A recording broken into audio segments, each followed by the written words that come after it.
how ridiculously low jujitsu is on the totem pole of like athleticism. That like you can kind of just walk in there as a big and strong guy with a little bit of coordination and do very well off the beginning because people just don't take it seriously in jiu-jitsu, like your strength and conditioning. It's something that's not valued in jiu-jitsu. Strength is Yet. looked down upon. Welcome to the Captains and Coaches Podcast. We explore the art and science of leadership through the lens of athletics and beyond. I'm your host, Tex McQuilkin, and today I sit down with Roman Mori, Army Ranger veteran, second place finisher at Adult Brown Belt No-Gi Worlds, and one of the most authentic voices in strength and conditioning today. No BS, just a dude who's been in the arena and has the scars to prove it. We talk about the gap between the curated perfection you see online and the messy reality of actually doing hard things. We dive into what it takes to train at the highest level, from the 3rd Ranger Battalion to competing on the world stage in jiu-jitsu. And we get real about dealing with failure, silencing haters, and that voice inside your head that whispers, maybe you're not good enough. Here's what I love about this episode the most is Roman doesn't just talk about toughness. He talks about the mindset shifts that turn failure into fuel. Whether you're a coach trying to help your athletes handle adversity, a captain learning to lead under pressure, or just someone trying to show up authentically in a world that rewards fake, this one's for you. Now, let's tag in Roman to help us raise the game. Ready, and drink. Roman, welcome to Dripping Springs. Thanks for coming out. Thank you for having me. Yeah, and hit up Los Campolones. I love that spot. Yep. Hit a leg day, so did some back squats, power cleans. So hopefully my brain's not too fried. How was it crowded? No, it's actually not that bad today. Some guy came in a lifeguard uniform for Halloween though, but beyond that, it was pretty sparse. That's funny. Yeah. You didn't dress up? I did not dress up. I could have gone, as Mr. Incredible or something, but today I decided not to. That's my Halloween That's every costume. other day. Yeah, Okay. yeah. That's my Halloween costume for tonight Sweet. when I go collect candy. You okay. You take kids, No. beat them up and grab the bags? No. That's only did that in middle school. Steal candy from kids. Okay. These days, I just steal it from kettlebellers. Kettlebellers, which I think is a great spot to lead off. So shout out to Nate Yamitz from Train Heroic for introducing us. We got a lot of mutual friends, Tim Riley, so shout out Tim. And we're having fun here. What I want to highlight is your ability to just be authentic, be yourself on the internet, which often on the internet, people represent an ideal self, Yes. right? They're just Yes. putting out this picture perfect world that they believe is what they think people will want, and it's weird. Yeah. But you're just being you, I'm just me. and I appreciate it. I mean, it's me cranked up to like 6th gear. It's still me, but it's definitely like revved on the gas me. Yeah. But it's not the newscaster like today we're going to just I can't do that. That's not me. No. No, A it's lot of those, inauthentic. I feel like people can read that too. they can, but there's a lot. I think the general mass see that and then they feel sorry for themselves, or just something, that gap between their lives and what this person is painting, which is not real. Right. Yeah. That's Yeah. the issue with social media is it's curated. Hmm. You decide what to put out. You don't see people's failures. You don't see people like mess up. And then somebody goes on social media and they see somebody who almost like appears to have the perfect life and they're like, "Oh man, I hate my life. This Hmm. sucks, dude. What is it? Like this guy's the best." And it's like I get to do jiu-jitsu and lift weights and coach people. That's awesome. But even 7, 8 months ago, I was out with a brace on my knee, like, dude, I'm at a dead end in life. Hmm. So the social media can trick you into thinking things are way better than they actually are. And I think that's why people also kind of despise social media and why the inauthenticity uh, it drives so many people insane. Hmm. It's like it all compounds. Yeah. That's a lot of the time I spend is trying to teach tools for people to protect themselves from not only social media, but also the BS where they are attacked verbally, mentally, Yes. in different scenarios and environments, Yes. which I think is why I wanted to talk to you, Yeah. because you have a lot of defenses against people that are coming after you for, I mean, really stupid reasons. Yeah. It's funny that like there's so much hostility about like training. Yeah. Like we're just like doing exercise. And there's so much cult um like propaganda about like this bad, this bad, this bad, this good, this good. And it's very interesting because to the outside observer who does no exercise, they're like, aren't you guys all on the same team? Like, aren't you guys just doing exercise?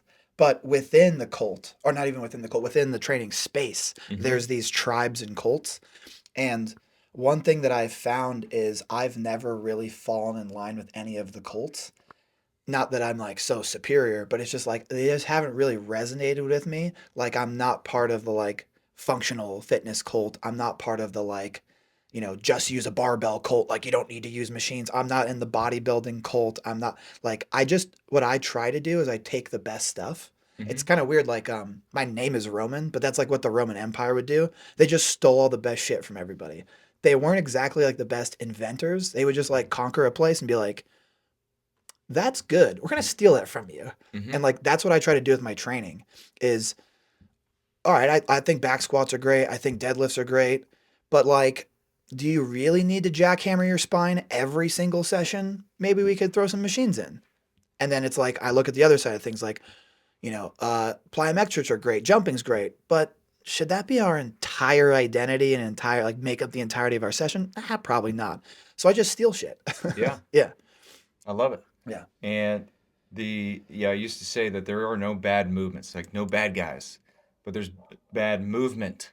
Yes. So whatever we do within training, you can do it improperly and then get hurt. Yes. So I Exactly. find it funny where people try to attack a specific movement or training system or, I mean, even piece of equipment. Yes.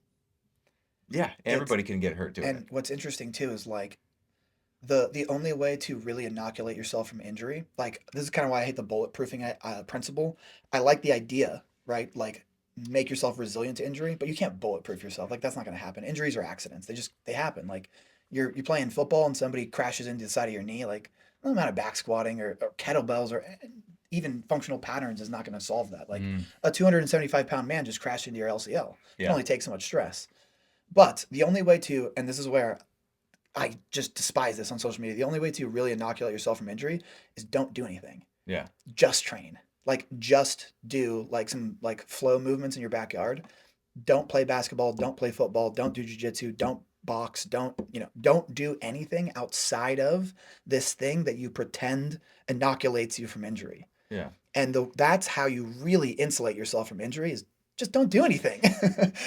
Yeah, I concur, but we're also not competing. We're not testing all the hard work that we put in. And then my argument would be, I don't think you learn anything about your character because you're not 100%. risking putting yourself out there. Exactly. You have to risk it. Yeah. And it feels backwards to be like, wait, you want me to get hurt? But it's more like, what is the point of having a, strong, capable body if not to use it? Hmm. Like I would way rather be beat up and have, which I do from the military, like beat up and like have injuries from, that I carry with my life and not be, like 52 and be a movement guru and be like a woulda, coulda, shoulda. Mm. Like, oh man, I could have done. It's like well, you didn't though, so you can't say that. It means nothing. Yeah. There's same vein with the guys that say, if only coach put me in, Yeah, we would exactly. have won the Yeah, yeah, yeah, championship. yeah. They should have passed me the ball. It's like, well, they Yeah. didn't because you weren't good enough. Uncle Rico. Yeah. Well, I mean, you brought it up. Let's go even farther back to being an Army Ranger. But what even led you to that? What was your high school athletic background? Oh boy. All right, this is a long one. So I was a really good. I wouldn't say really good. I was a good athlete growing up. Like you put a ball in my hands, I was good at that sport. I remember like in PE, whatever it was, like it could be dodgeball or kickball or whatever it was. Like I was good at it. I grew up being a good athlete. Like played competitive basketball, contact football, ran track and field. And I got to high school and I fell behind because I just literally didn't grow. Like I just did not hit puberty till like 17 and a half. So I went from 5'2", 5'3", somewhere in there, to like 6 foot tall, like over a summer. And by that time, it was kind of too late. Kind of Yeah. missed the boat. And so for me, I kind of always had this like resentment, this feeling of like, fuck, like I didn't make it. I didn't do what I want to do. I want to go play college sports. And so I went to college for like a semester and dropped out and was just like, I need to do something with, like, basically I hit rock bottom. I was like, I need Mm-hmm. to do something difficult with my life. Like, just go all in. And so I joined the army, didn't even tell my parents. Joined the army. My brother was at West Point at the time, so I called him up. Was like, "What should I do in the army?" And he's like, get an 18 X-ray contract, which is for special forces, Okay. which is separate from being a ranger. And I was like, okay, that's what I'm gonna do because I was at MEPS, and they were like, you're 19, you're not 21, you can't get this contract. Yeah. And I called him back. I was like, what do I do? And he's like, get an option 40 contract, which is a ranger contract.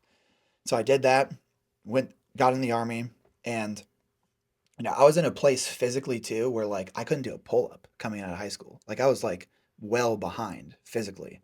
And that was the first time like going into the army and knowing like I'm about to do the hardest possible thing in my life. Yeah. I need to start training, like training my ass off. And so that's when I got like very, very deeply involved in like obsessed with how do I get myself bigger and stronger? How do I become a better runner? How do I max this PT test to set myself up for success going into this thing that's going to be the hardest thing I've ever done in my life? Yeah. And in that obsession, I fell in love with training as well. And so that was the beginning. That was like, how do I max push ups? How do I max pull ups? How do I max sit ups? How do I max my run? Got into the Army, went through basic, went through airborne, went to RASP, graduated through RASP, went to my unit, graduated Ranger School. And then once I had actually like a month before Ranger School, I got into barbell training because once I was like in the unit, I was like, all right, I'm done with push ups and sit Where were ups, you bro. stationed? Like, I was in Fort Benning, Georgia. Okay. Yeah, which is actually they just changed the name back. For like 4 or 5 years, they changed it. And I was like, what is this? And they changed it back. Yeah. Brag too. Big W. Yeah. So when I got there, I was like, okay, I'm done with push-ups and sit-ups, dude. I want to get big and strong. So I started barbell training, went to Ranger School, lost it all. Sounds about right. Because it was just like you starved to death, basically. Yeah. Came back, got right back on, the wagon, started training again. And literally since that day, or since pretty much going into the army, being obsessed with training like then, like how do I max push-ups and sit-ups? I know this is kind of a meandering story. That's how from that day, like there hasn't been longer than probably, unless it was forced by Ranger School, like a week where I haven't gone without training. Like Mm-hmm. I just fell in love with it, just it became a passion of mine.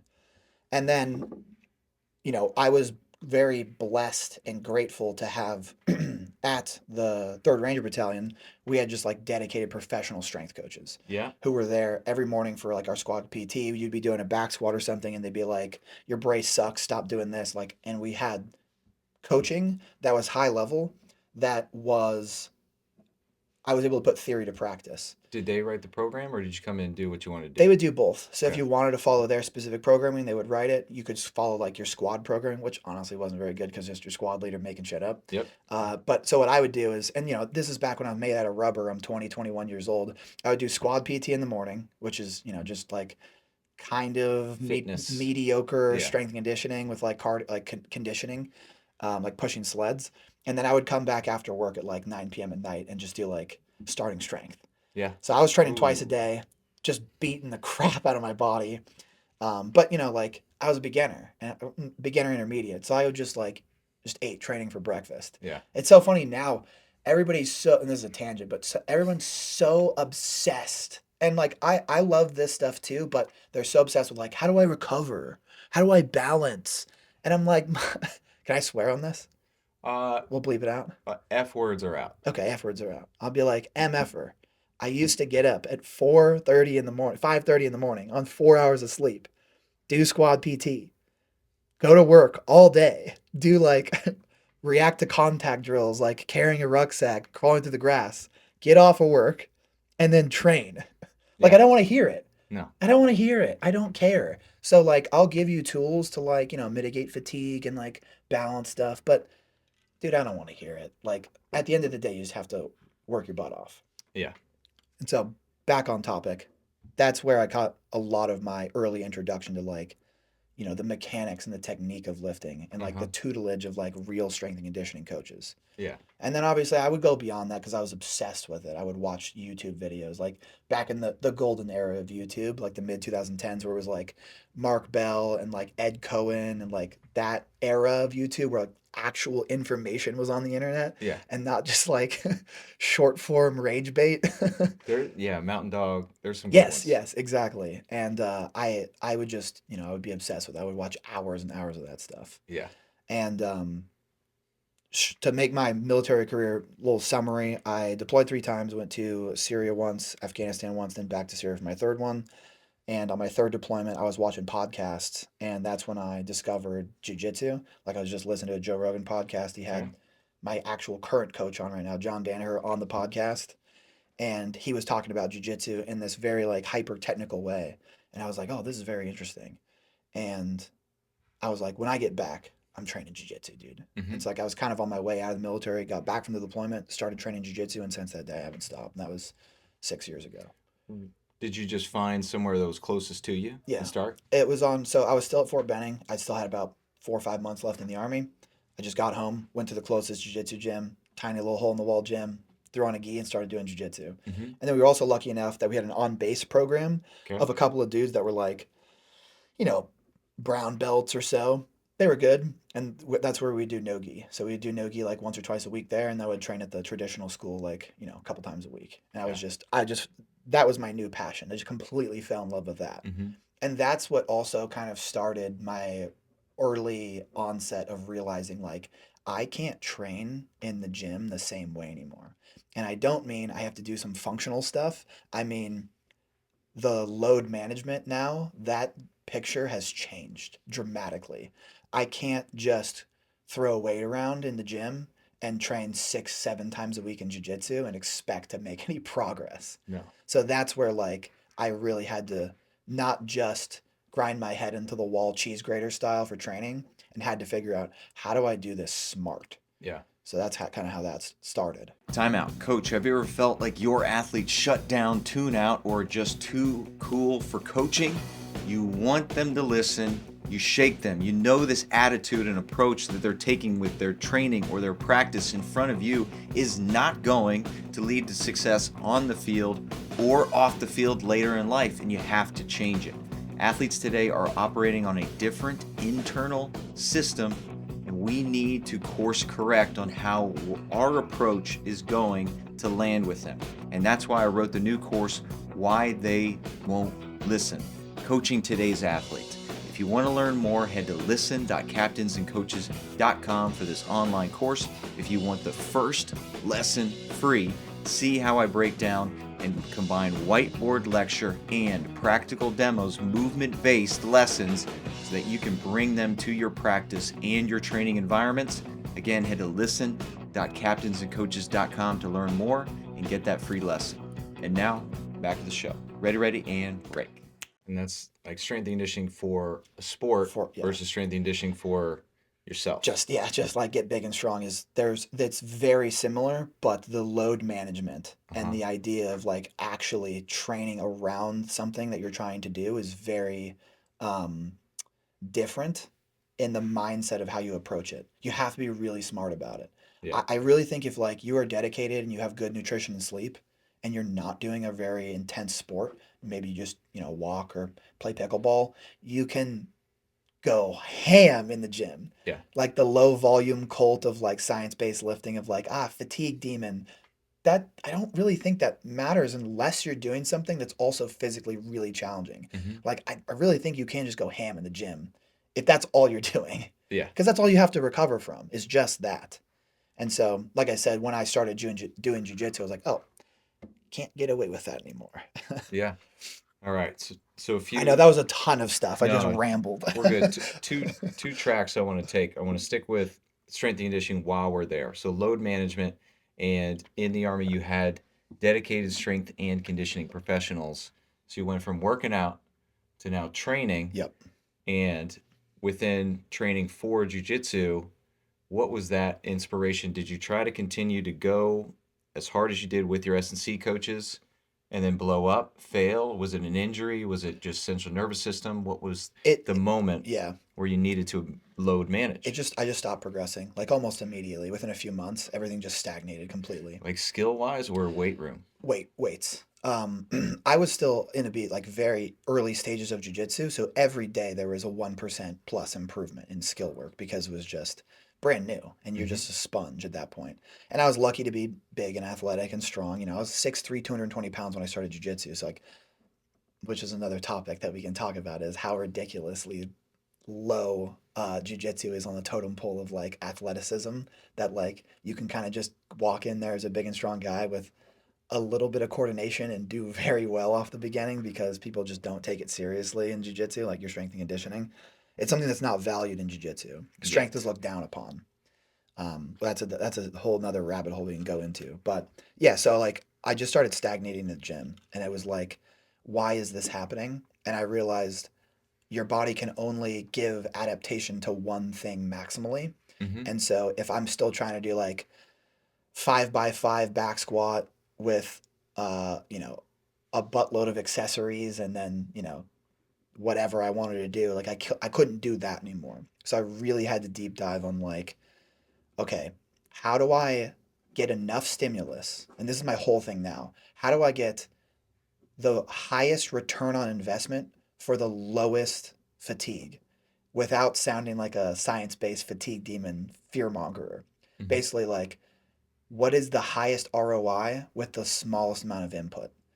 And that's what made me like continue progressing in the weight room as well as make it sustainable with jujitsu. Mm-hmm. And I think that's really the key, in my opinion, for programming for combat sports, is like, how do we get what we want from the weight room, bigger, stronger, faster, without interfering with the sport? Mm-hmm. So now within traditional sports, we have seasonality of training, right? I have my summer Yep. where I'm not allowed to touch a football according to NCAA or high school rules. Mm-hmm. So we can focus on not serving too many masters. We can get big, we can get strong, we can focus on our speed and our athleticism development, and then we have practice. Yes. With jujitsu and training, Doesn't there is work. no season. Yeah. Everything is everything. Yeah. So, what is that mindset shift? How many days a week am I dedicated weight room? How many days am I skill? Or is there any both days? It's so basically the methodology that I do now is just train all qualities in small doses for the whole time. I would have a different philosophy and ideology around that if we did have off seasons, because you could, structure your training through like phases Mm-hmm. or periodization. But now, what I found to be the most beneficial for literally you don't have an off season, you train 5+ days a week in jiu-jitsu. Not that I'm doing that right now because I'm just murked with coaching right now, but I just found that like small dose GPP across the board, like sprinkle some plyos, sprinkle some sprinting, sprinkle some jumping, general strength, and then have a gas tank, And, and just small dose that all that stuff. and do you split? So, is it weight room, rest, and then jujitsu at night, or vice versa? Yeah, like the in my opinion, the most optimal way to go about this is to lift first, and obviously the rest of the stuff too. But I find that the nervous system, right, being able to recruit motor units to actually lift like max effort is best done prior to skill training, Mm-hmm. because the skill training, especially in jiu-jitsu, is very muscularly taxing but doesn't really create any meaningful adaptation. So it's like a fatigue bomb that you don't get bigger and stronger from. So I Mm-hmm. find training prior to jiu-jitsu is better, and there is an adaptation period where you will go into training a little bit more fatigued, but in the long run you'll still be able to build skills, and being a little weaker isn't the end of the world for your skill development. Mm-mm. Now, when you reverse it, and I'd rather people do something than nothing, it's not that it kills it, but I find when you reverse it and you basically train jujitsu first, because the idea would be like, oh, well, jujitsu matters more than the weight room, which I agree with. If you're trying to be the best athlete, you do that, you fatigue bomb yourself, you carry that into your gym session, and now you have like 75% of the motor unit recruitment that you would get. And that, if you're doing a 315 back squat, now that feels like the weight of the earth is on your back now because Mm-hmm. you just have fried yourself. Um, and so ideally, lift first, rest period in between, resaturate glycogen. This is where like nutrition is big for me. Like make sure you're bringing carbohydrates intra and post workout, and the same thing for jiu-jitsu. Ideally, if you're having hard practices, intra and post workout. Now that's ideal, that's optimal.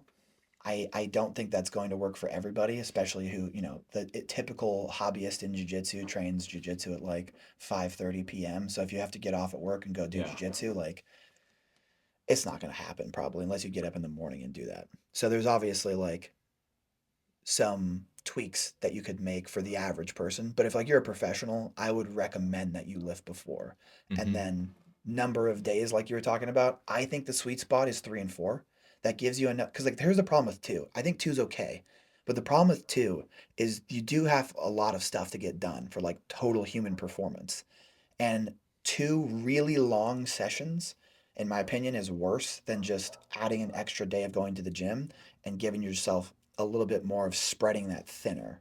Mm-hmm. And that's why I like four as well. Instead of three medium sessions or like moderately high end sessions, you can kind of like spread that over a little bit more and just make everything moderate on four. Yeah. And then there's also an ideology too that playing around with of like hard session, easy session, hard session, easy session. So now you have full easy days, full easy days, full hard days, full hard days, which is also an interesting component of recovery too. So there's a lot to play with. And a lot of it too is just like playing with the response and the feedback of the actual athlete. Mm-hmm. Like is he like destroyed every day? Is he recovering from this? Is he progressing? That's what I fall back on every single time is the first one being the physiological adaptation. Are they progressing? And then the second one being mental adaptation. Are they stressed the Yeah. heck out?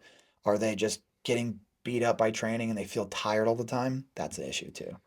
So what would be some wellness checks if an athlete's listening now that you would recommend? Because you felt those, you experienced Yes. those, and I mean we won't even call it overtraining. You're just doing way too much. Yeah. So what would be some wellness checks for these guys listening?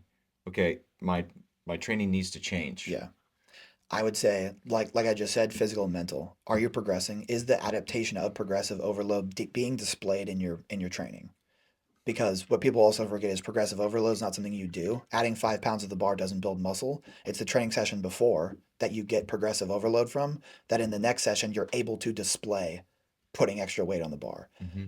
If you're able to do that, you're getting progressive overload adaptations being displayed in your training. That's a check mark. If that is not happening, and obviously you're not a beginner, you're not going to progress every session or every week. But if you go through a 6 week block and you don't add 10, 15 pounds to your lifts, something is seriously wrong. Second one, mental. Mm-hmm. Do you feel tired all the time? Are you stressed out? Does training just fry you where you feel like you're just carrying all this fatigue and tiredness and mental fatigue? Because also CNS fatigue and mental fatigue are different things. CNS fatigue actually clears relatively quickly within a few hours. Mm-hmm. But mental fatigue, like that afferent feedback of I'm tired, my knees hurt, my back hurts, I feel like crap, that afferent feedback is real. And that's just being tired. And Mm-hmm. if that's happening a lot, and I'm going to caveat this by saying everyone that I've ever talked to that is a pro jiu-jitsu athlete that trains twice a day and does lifting 3 to 4 times a week, they're tired all the time. So some of this is a gut check. Like you're a pro athlete, you're going to be tired. But what I really mean is like, is this sustainable? Like, do you feel like you can do this in the long term? Mm-hmm. And some part of that's grittiness, part of that's not. Like one of the guys that just he just won Europeans, brown belt. He's an IPF world champion in powerlifting. For not like won 80cc trials. His name's Mark McQueen. He's a beast. He's a Scottish guy. When I went and lifted with him, I was like, dude, when you train twice a day and you lift, like, are you tired? He's like, I'm tired all the time. Where's he based? Out of Scotland. Scotland? Yeah, Cool. yeah, Any MCQs? I'm in. I'm yeah. a McQuilkin, so Oh, sweet. I'm a big fan already. Awesome.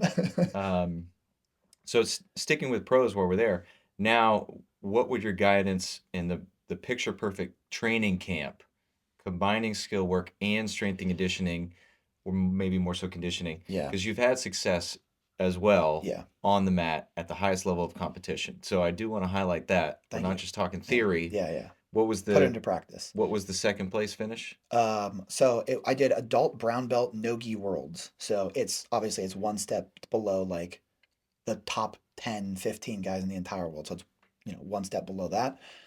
So I don't, it's hard to quantify what makes a professional athlete in jiu-jitsu. Maybe that's semi-pro. I really don't care, but it's very like, You showed up and you yeah, had success. like white belt, blue belt, purple belt, no-gi worlds, like cool, but like brown belt worlds, like where it gets real. Like I Yeah. went into that nervous. I was like, am I at this level? Like this is a serious competition. And I got second there. And unfortunately, I'm going to mention this for my own ego. The guy that beat me, I beat 6 weeks prior. We have a rivalry. We're both 2-2 against each other. So Ooh. I When's the feel, rubber match? yeah, I know. Hopefully soon. Hopefully soon.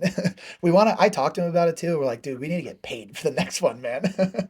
So hopefully soon. But what I was talking about, optimal camp, Mm-hmm. right?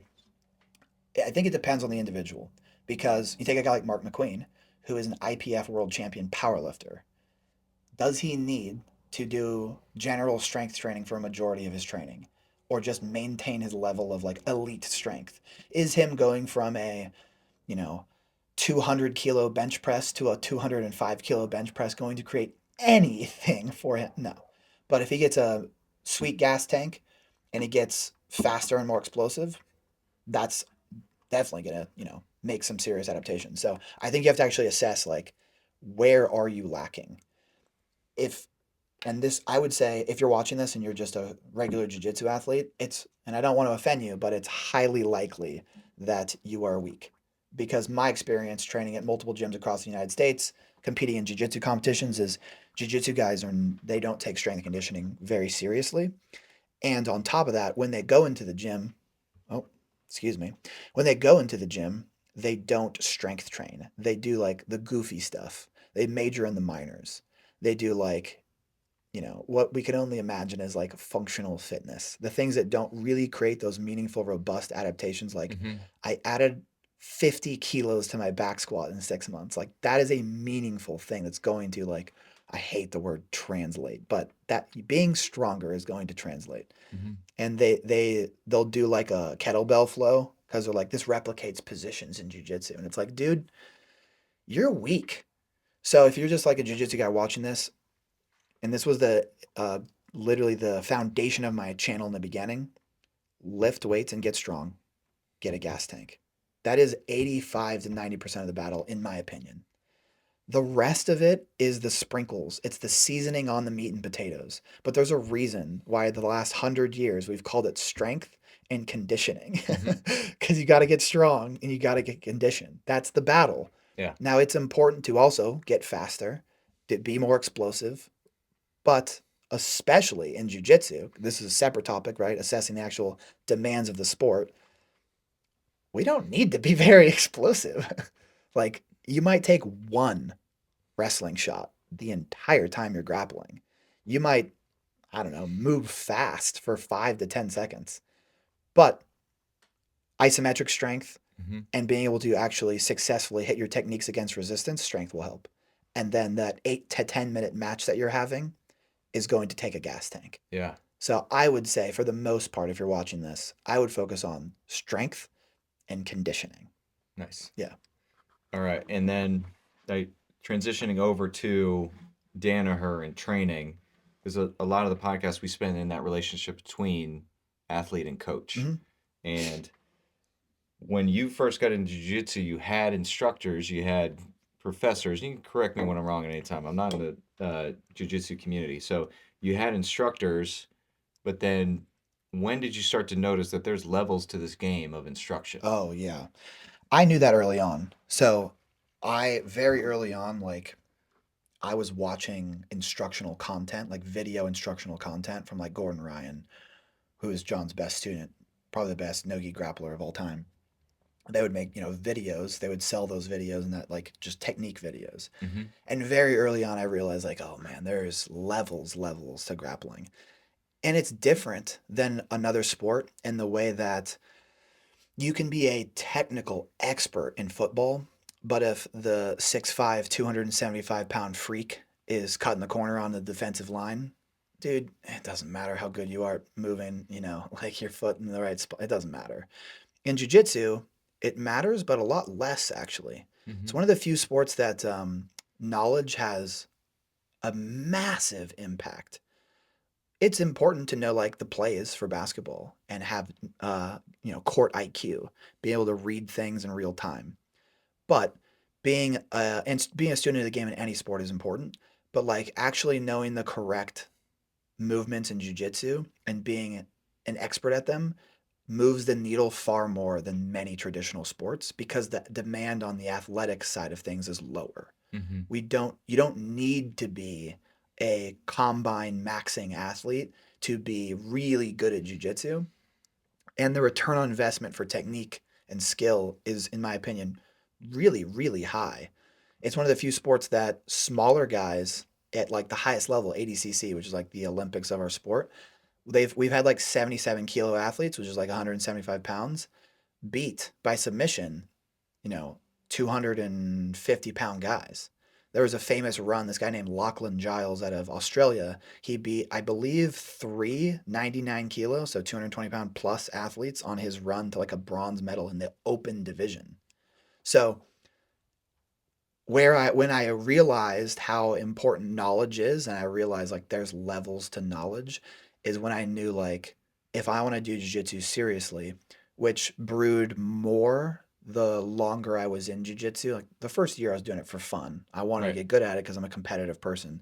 But then when I went to college in Arizona and I was going to school and also training a lot, I was like, because I kind of still have that thing in my mind of like, I missed out in high school, like going to college, like play football or something. Like I can do, like I'm a good athlete. I'm 6'3", 220 pounds now. I got this shit. You know what I mean? Like I'm gonna go do that. And so that's what kind of sparked inside of me. Like when I graduate, like I'm gonna go find the spot. Yeah. And when I graduated with a finance degree. I was like, okay, I have two options. I can go get a job in the financial world, or I can go do jujitsu professionally. And like any upstanding citizen, I decided to do the latter. So I moved to Austin, Texas to try to do jujitsu professionally. Sweet. Yeah. And what was the reach out to Danaher? Was it a fight club where you just showed up on his front porch? Oh, it's not that serious in jujitsu. Okay. Like you can just show up and sign up. Yeah, yeah. It's not Okay. that serious. Like it's not I think there's like some old school MMA teams that kind of do that stuff. Like you basically have to like try out for the team. I know like in the early 2000s there was teams that would like put you through like a test. Like they basically smoke you, like run sprints and do push-ups and burpees and like a military thing Right. almost. And if you make it through that, like you're on the team. But it ain't that serious in jiu-jitsu. We're not that hardcore. It's a hobbyist sport. Like it's mostly done by people who don't even know what the letters ADCC mean, right? They don't care. Yeah. They're doing jiu-jitsu because they get to put on a karate outfit and like grapple. It's fun. And you're practicing self-defense. You're getting good at grappling. So like it's just a fun thing to do. But it isn't taken super seriously, in my opinion. And because of that too, also combined with it's very boring to watch, it doesn't really have a spectator element to it. So I don't really know how big it can get professionally because money won't enter it at the same rate that like the UFC will. Yeah. Because in the UFC, you go to a bar with your buddies, you can know nothing about fighting. But if you see Alex Pereira knock somebody out cold, it's electric. It's amazing. Yeah. But in jiu-jitsu, you see that Lachlan Giles guy inside heel hook the 99 kilo athlete, and you're like, what happened? What happened? He grabbed his heel, so you don't know. Yeah. You actually have to be steeped in knowledge to truly appreciate like how much is going on. Yeah. And so, I went to yeah. a live event, watched Gordon Ryan in an exhibition against a UFC fighter, and he did the cowboy hat and everything. Yep. And it was exhibition, so it was like set time, and they were tapping. And I didn't have Joe Rogan tell me what was going on. And I'm like, dude, I got no idea. I don't I know. guess that's good. Yeah, yeah. People are clapping, I clap. Yeah. I don't know. Yeah. That's grappling. Yeah. It's just one of those things. It's like you can tell kind of in the UFC because somebody's on top hitting somebody, but in jiu-jitsu it's not very clear because the guarded position and the top player are of equal playing field in jiu-jitsu because there's not somebody trying to hit you in the face. Right. So those positions when scored are even, and most jiu-jitsu takes place top player like guarded player. And so that's where like the what is happening here kind of attitude of like somebody who doesn't know what's going on takes place. Yeah. So now you show up with Danaher, and where did you communicate a goal with him, with coach, or did you have it internally and like, I'm going to see what this is all about?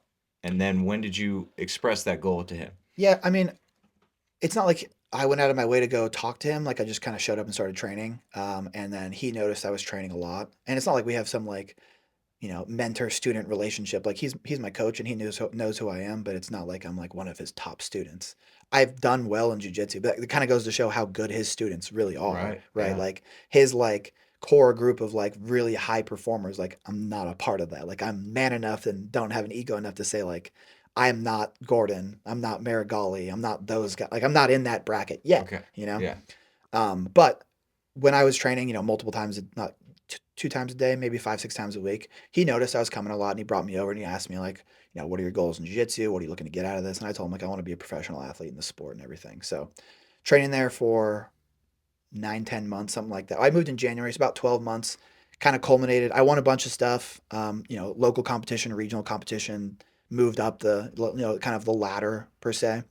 Medaled at major competitions, and it kind of culminated with that World's Nogi run, where I Mm-hmm. showed up and I was like, kind of my whole time in jiu-jitsu at purple and brown or blue belt, I kind of like have been at the high level. Like I'd go to the World Nogi tournaments, and then like I get like a second or third round exit by like a small margin. Like, I got screwed over, which is everyone's favorite to say, the ref, like that kind of stuff. Like I just wasn't there yet. I wasn't. I was good, but I couldn't get over that hump. And it kind of culminated with, in December, last December, I had murderers row for my side of the bracket, Yeah. as always. And the guy that beat me in the finals had like the pansy side, had to buy the first round, as always. And so my first match, I had a no gi, or excuse me, a gi world champion, beat him in like, a minute by submission. I'm feeling great. I'm like, this is my time. Like, it's Right. my time. I'm here to take over. Second match, guy who podiumed the last Worlds that previous year, beat him in like a minute and a half. I'm like, I'm taking over, son. Third match, Mark McQueen. And razor close. I beat Mark McQueen. Okay. All And right. this is a guy that Mark's better than me now. I'm like, I've been out half the year with a meniscus injury. Mark's head and shoulders above me now. But then he had just come off of winning ADCC trials. He Mm-hmm. was at ADCC, the Olympics of our sport.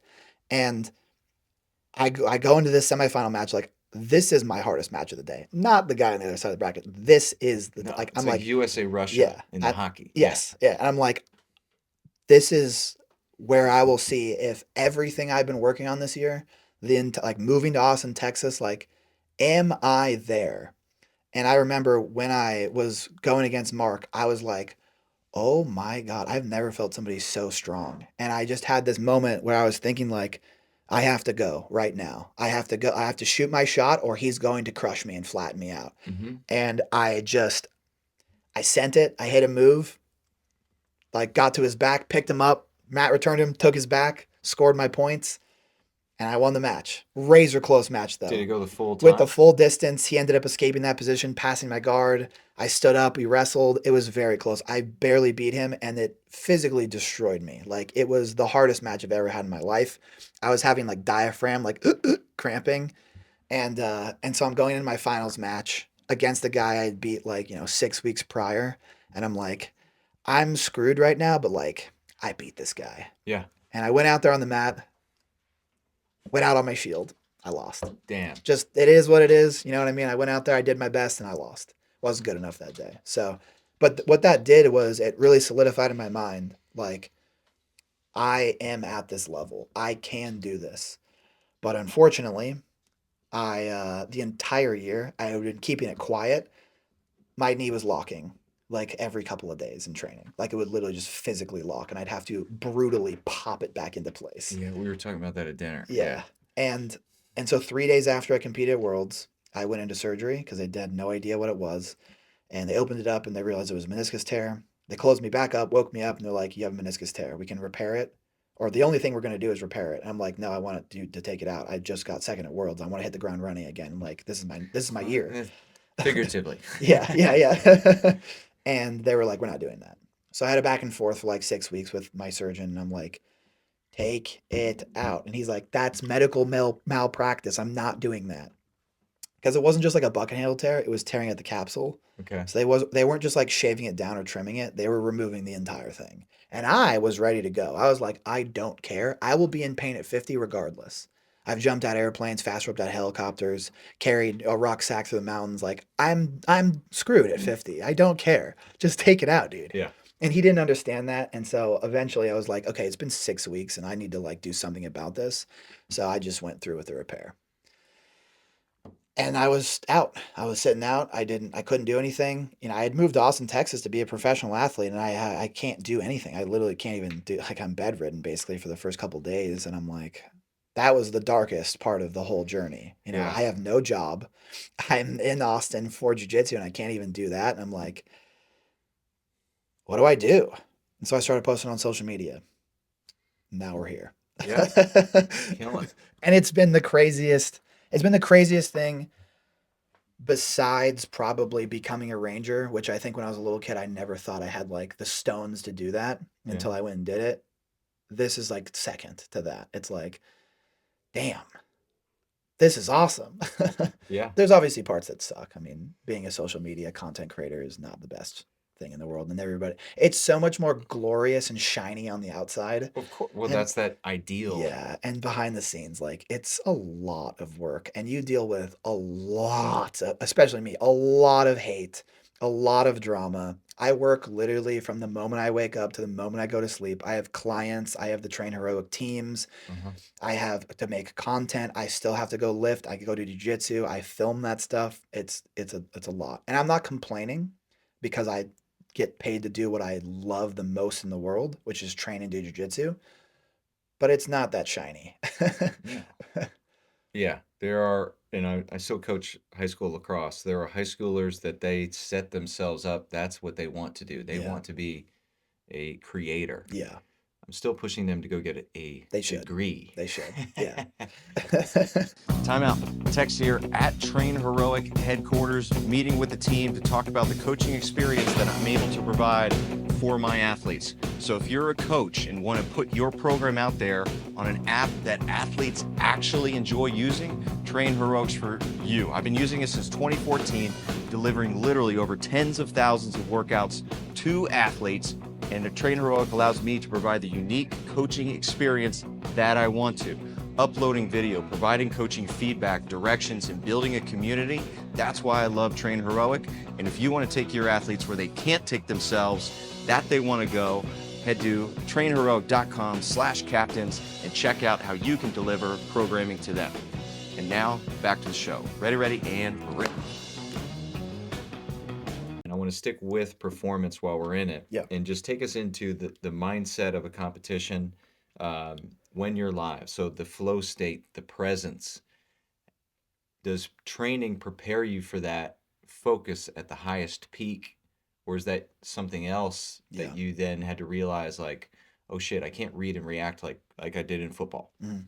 There is multiple components of competing in a combat sport where it's you're just out there by yourself on the mat in physical confrontation with another person. That is very similar to football or basketball, and there are some things that are extremely different. And I found that out my first competition. I was nervous, like anybody would be, to do compete something for the first time. But I walked out on the mat for the first time by myself with no team, and the ref's like, "Are you ready? Are you ready?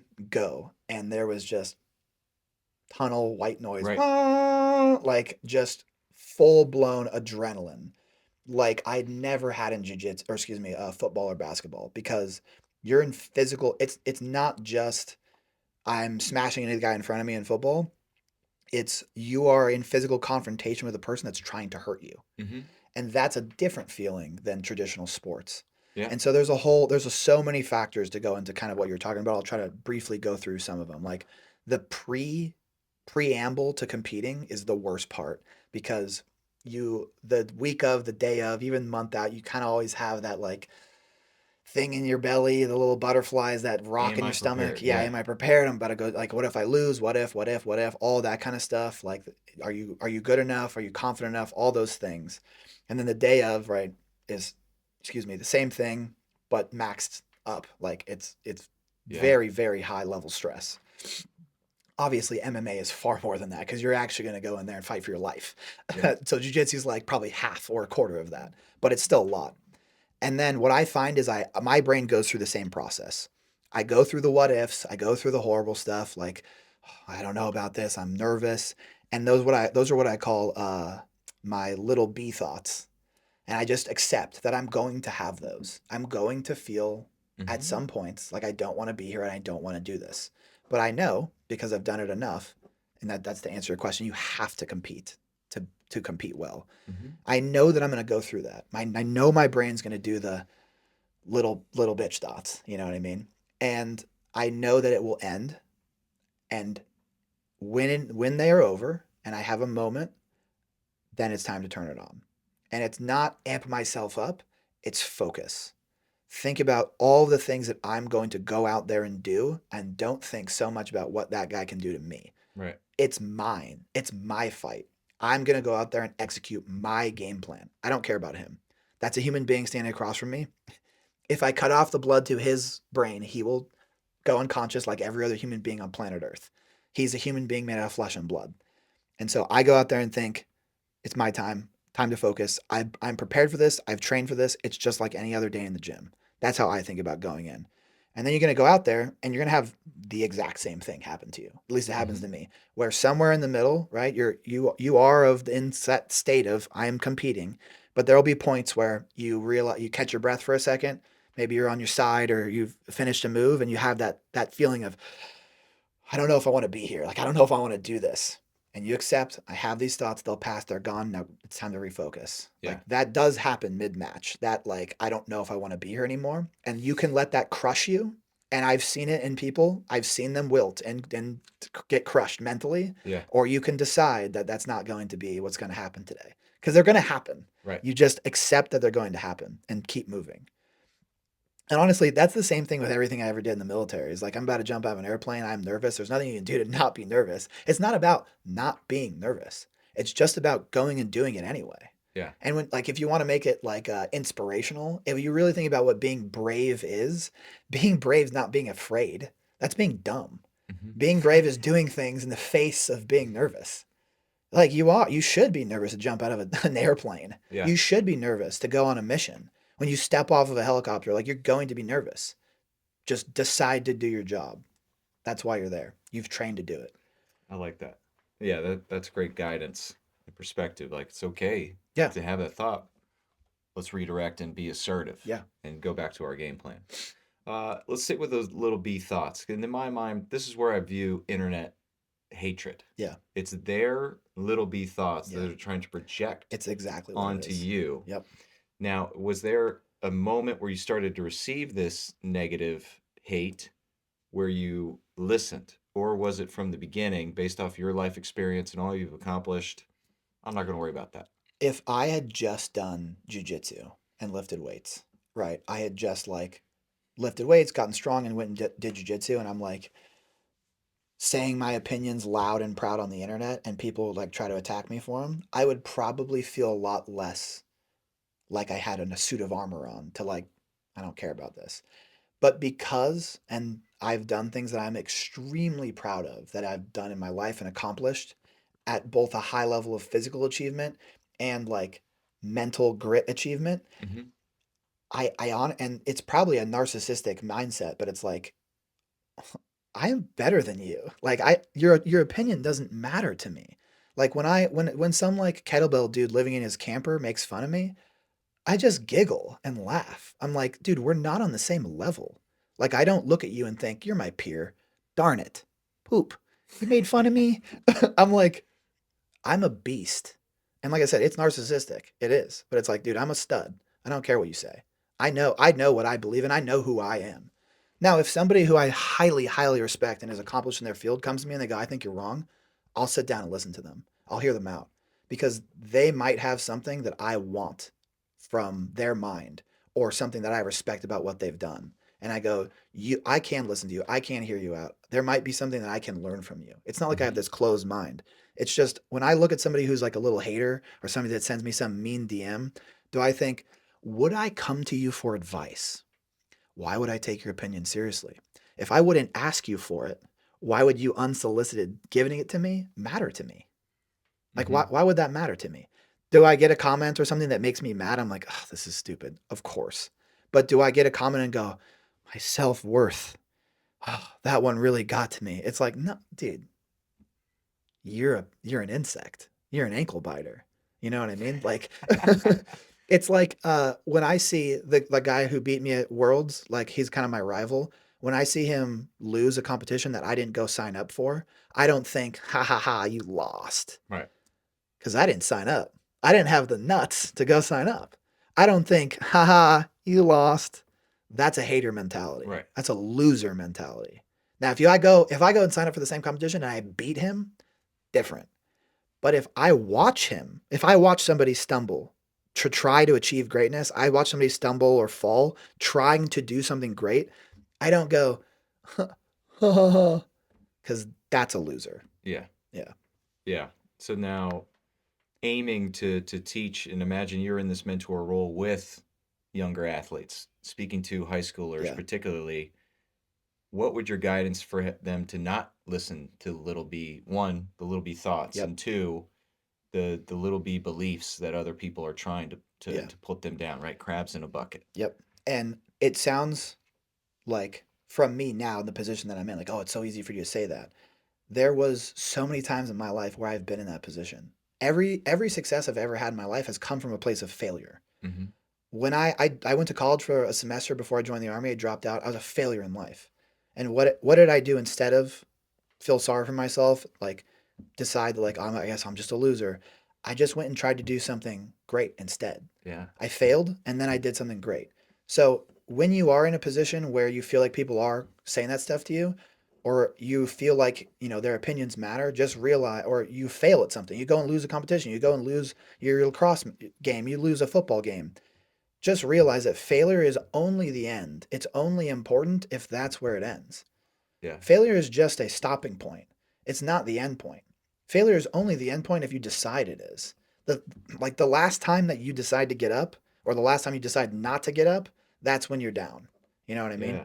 Everything I've ever done comes from a place of failure. It's just that's what it is.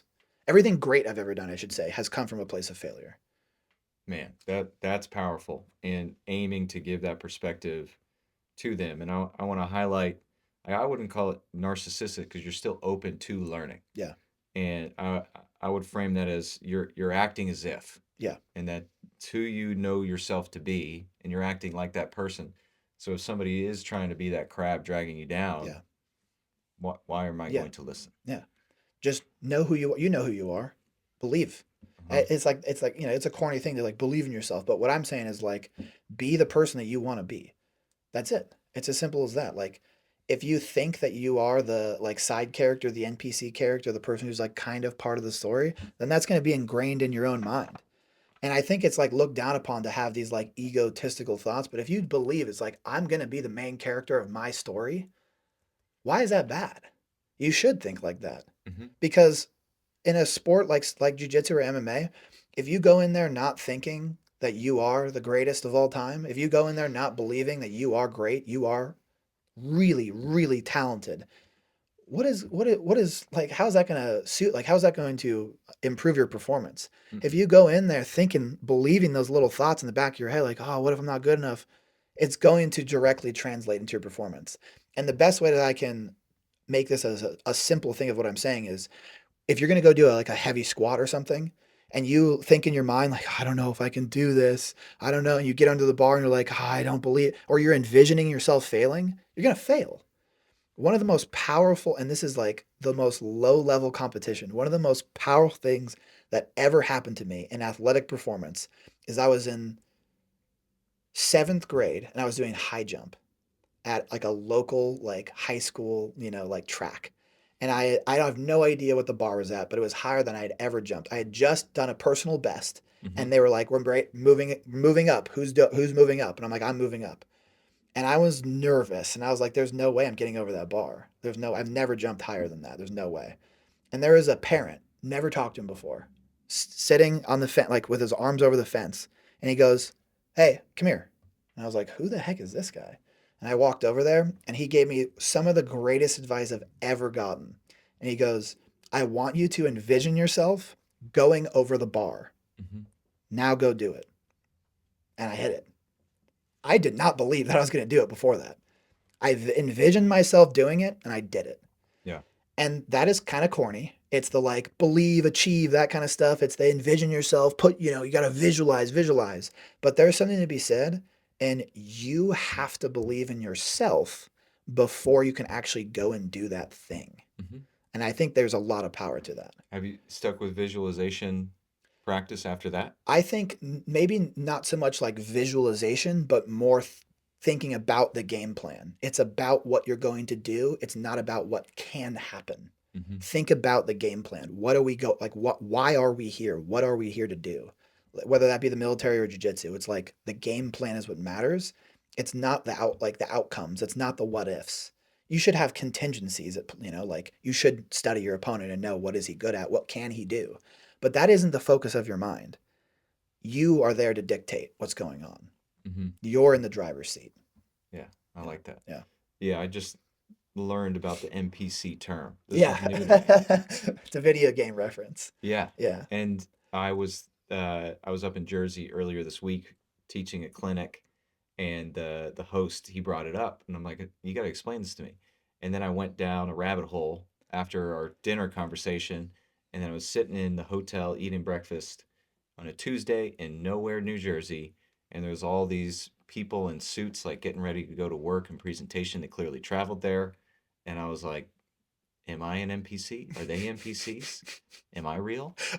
Because they're going to present, and I could see them like practicing their presentation while they're zoning in to. I mean, we're in the middle of nowhere, Yeah. and they're going to present to somebody that doesn't give a crap about them. Yeah.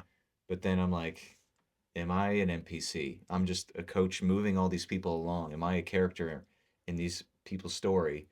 But then I flipped it like, well, no, I'm a force multiplier. Yeah. I am a character that matters because these guys are going to be telling stories about me for days. Yeah. Whether it's sticky notes, hilarious stories, There you go. or just somebody that said something this one time that was believing them, and they can talk about it on a podcast X amount of years later. Exactly. So I willed myself out of that hole Yeah. of worry. That guy. I don't even know his name. I don't know what parent it was. I'll always remember that.